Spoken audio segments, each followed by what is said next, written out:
আসসালামু আলাইকুম গাইস, কেমন আছেন? আশা করি সবাই ভালো আছেন। আলহামদুলিল্লাহ আমরা ভালো আছি। আমরা আসলাম আজকে আবুধাবি ফেস্টিভ্যালে, মেলাতে আসলাম আর কি, মেলা দেখার জন্য। দেখতে পারতেছেন হাজার হাজার গাড়ি পার্কিংয়ে এবং রাস্তায় কি পরিমাণ ট্রাফিক। দেখতে পারতেছেন প্রচুর পরিমাণ ট্রাফিক। উনি আমার মামা এসিন মজুমদার, ওনাকে নিয়ে আসলাম আর কি আমরা এখানে ঘুরার জন্য।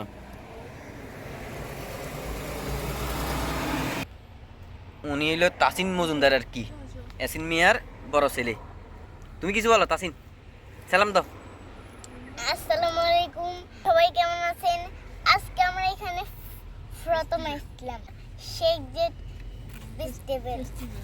আসসালামু আলাইকুম গাইস, কেমন আছেন? আশা করি সবাই ভালো আছেন। আলহামদুলিল্লাহ আমরা ভালো আছি। আমরা এখন আসলাম আবুধাবি ফেস্টিভ্যালে মেলা দেখার জন্য আর কি। এখানে বিভিন্ন দেশ থেকে মানুষ আসে মেলাগুলো দেখার জন্য। প্রত্যেক বছরে 3 মাস 6 মাস এগুলো মেলাটা হয় আর কি। তো আজকে আমরা আসলাম এখানে মেলাটা দেখার জন্য। আজকে এখানে অনুষ্ঠান আছে। ওকে।